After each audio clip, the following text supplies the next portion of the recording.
fans, welcome to the Muscle Car Modeler. My name is Ral, and here I am featuring a 1961 Lincoln Continental convertible. And Lincoln has a very long history, but a very storied history that jumps around quite a bit.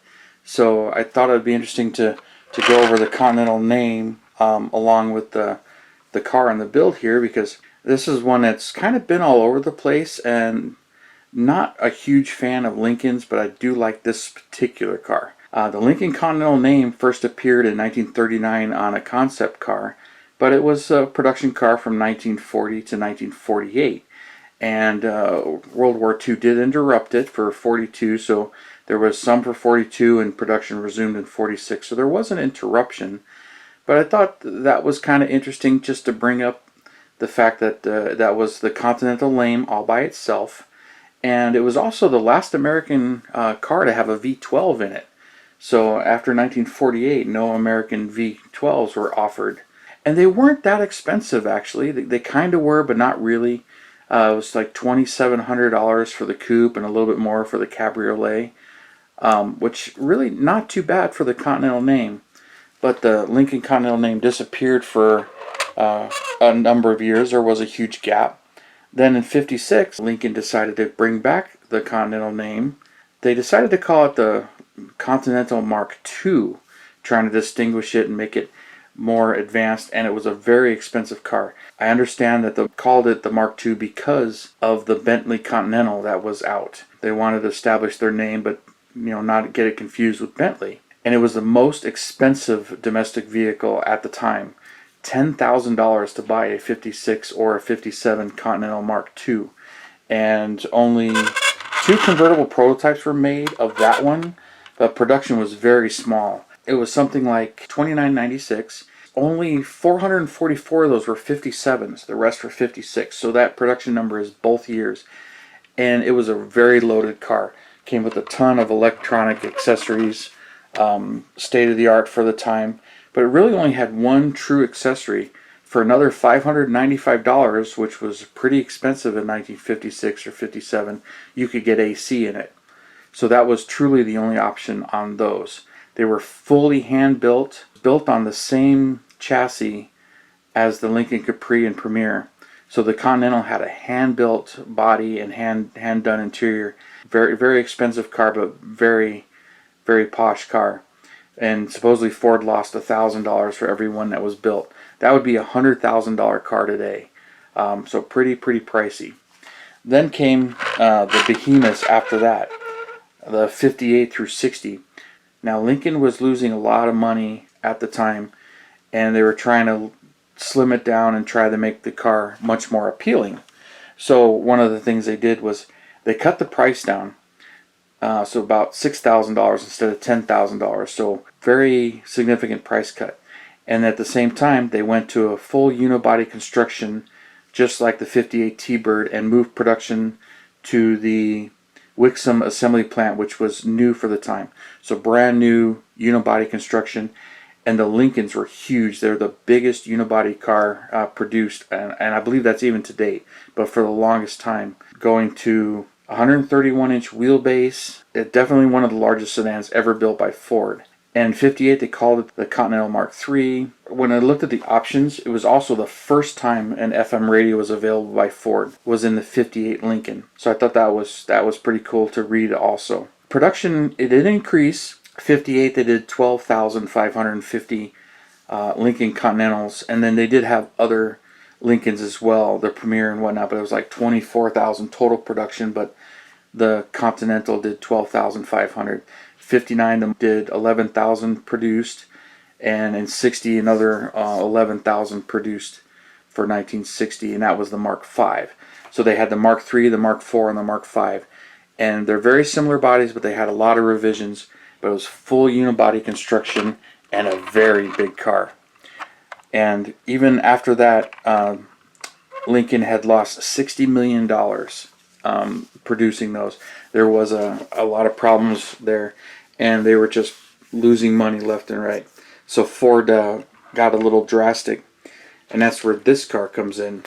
So the very next incarnation, it got a little bit smaller, and this is the 61 here. and they dropped all of their models. So for 61, it's pretty much this four-door, whether it's sedan or convertible. That was it. You didn't get any options, or the Premier was dropped, the Capri was dropped. They pretty much wiped the slate clean and went with this car.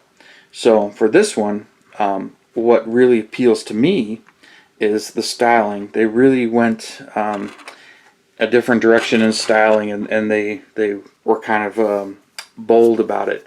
They dropped a lot of the fins and some of the crazy, but you look at the 58 through 60, they're very Art Deco. And this thing got a lot smaller. It's 15 inches shorter in length, 8 inches shorter in wheelbase, so it actually shrunk down quite a bit. And try to keep it pretty much at that same price tag, but options became available. Now, one thing I really like about this is I always liked this front end.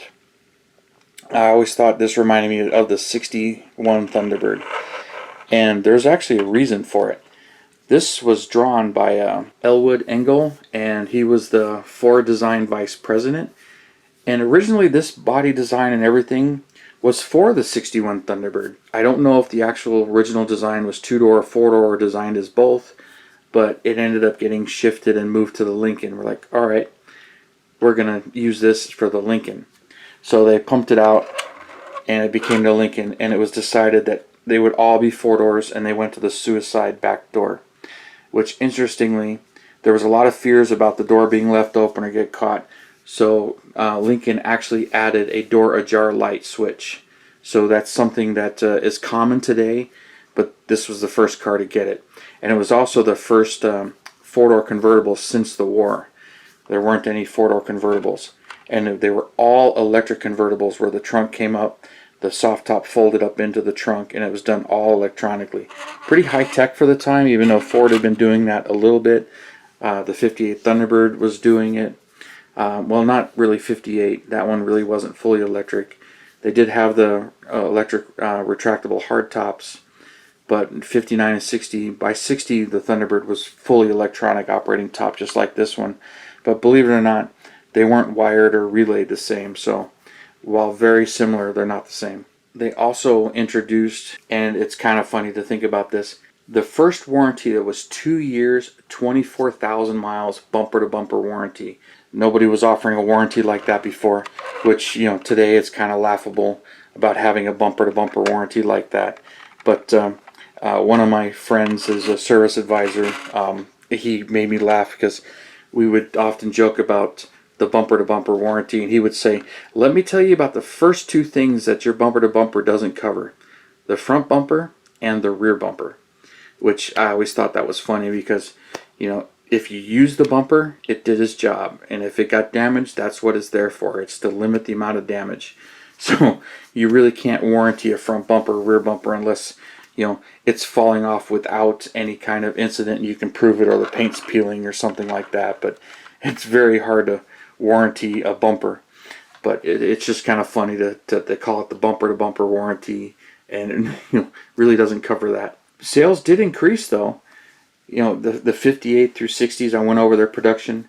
For 61, they produced 21,000 four-door sedans, or actually just Lincoln Continentals in general. And they went back to the plain Continental name, and only 2857 of them were convertibles like this.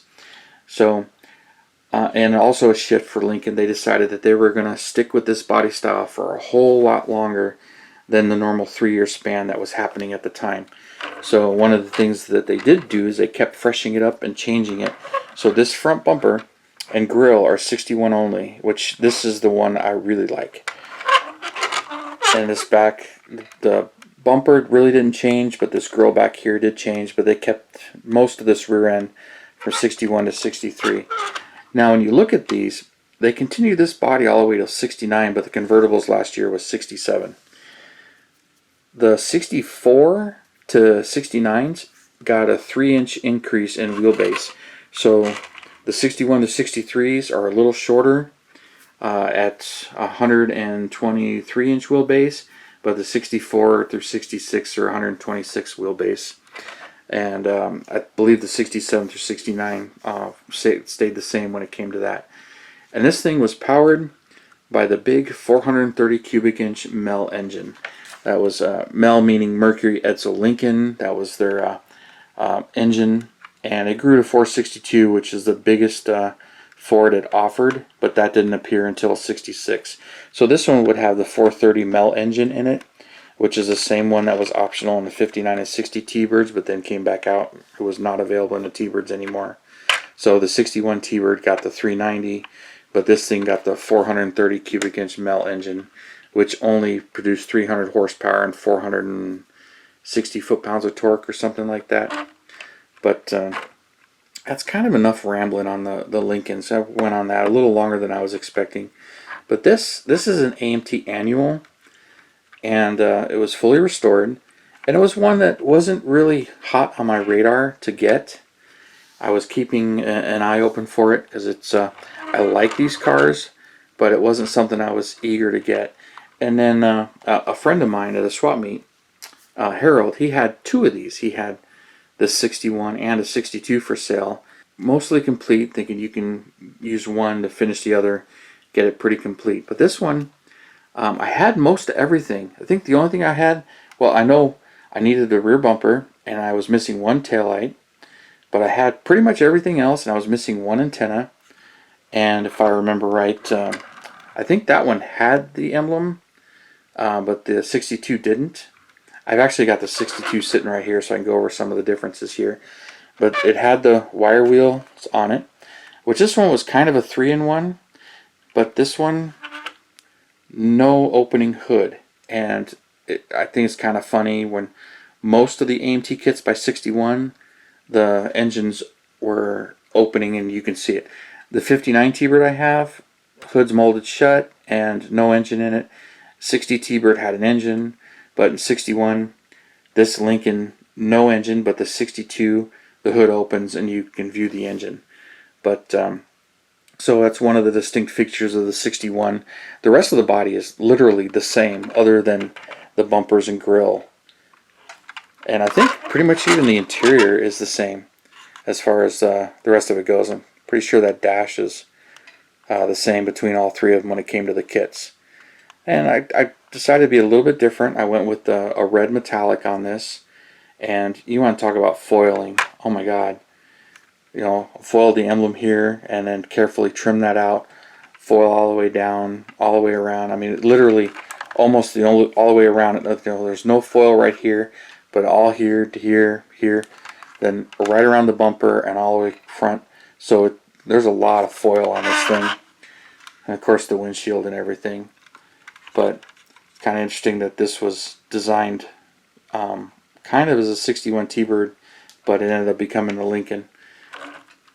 But this was pretty easy to restore, and I had a good time doing it. And being that there's no engine, there's not a whole lot of detail, so it's pretty much curbside. But really, really nice car. But for comparisons, I mentioned that I had the 62. My 62 hasn't been restored yet, but the body is literally exactly the same. So, same body, it just kind of looks a little bit different, Continental. All of this, the whole back. I mean, this part of the bumper is different, the rear bumper is different. But the hood opens, you can literally put the 61 parts in it and then have the hood open.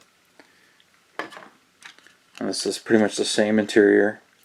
And every single one of these is an automatic. No manuals at all. I mean, it is a Lincoln, for crying out loud.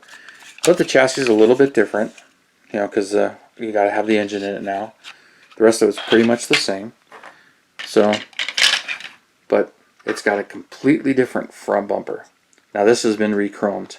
I do have some photos. I'll post them up of what I got for kind of both of them. But what was interesting is, and this is kind of known to be the shaver front grille. Some people call it the electric shaver grille, and I can see why they call it that. But I never really liked the bug eye look because they really tunnel out now versus these are tunneled in. I always like the 61 way better than, but the 62, 63, and 64 look like this. Even though the 64 got a little bit longer, but the grills are different. The bumpers are dated 62. And I got the motor and some of the other stuff here. Here's the 61 glass, which I had to replace this. This one, if it'll show, I think it will. Yeah, you can see all the stress cracks in there. That's why I couldn't use it. That's one thing that I can polish it out, but somehow it's got a lot of stress cracks in there. But you can really see it. So I had to find new glass. And it was a model show. The best part about when I picked both of these up, this was a number of years ago, was Bob Zetterman was at the show. And he is a Model Haas reseller. He wasn't actually Model Haas, but he was a reseller, so he carried a lot of their stuff. So this one, I needed a rear bumper. Matter of fact, I still got the old bumper right here. It was broken here and missing a taillight, but this is the 61 rear bumper. So I needed this emblem. I got a set of mirrors, and I believe I got a photo etched, or not photo etched, vacuum formed glass, and I got the rear bumper so I could finish this one. And I ended up sending the stuff out to get re-chromed from Chrome Tech Bog back at the time, so I can do that. This one I had the same thing, the chrome was redone, but I also had to get another set of taillights and then the hood ornament, which is almost always missing. And I believe both hood ornaments were Model Haas. Even though I had one for this one, it's hard to chrome, so I bought a Model Haas one to chrome. But this one, it's got the engine in it, which it's supposed to be the Mel engine, but it's pretty much the FE engine, just like in the Thunderbird. So even though it's supposed to be the 430, air cleaner's done a little bit differently, but the actual motor is an FE motor, which meant Ford and Edsel. And then here's the hood, which mine was missing a hood. I believe the dash was damaged, but the body was good. So I ended up buying another 62 to get a few of the parts to finish this one up. So because of that, now I have a set of original taillights right here with the really long peg. So I could finish this and put it together. But I've got all the parts to rebuild this one, the firewall and everything. But I figured I would show this to you since it's kind of outside of the muscle car realm, but it's just one that I think is really cool and has some unusual history. So I think I babbled on a little too long on this one, so I apologize for that. But thank you for tuning in and subscribing and all of your comments. I really appreciate it, and I hope you guys like this restoration here. And you guys, you have a wonderful Saturday, and I'll see you next Saturday.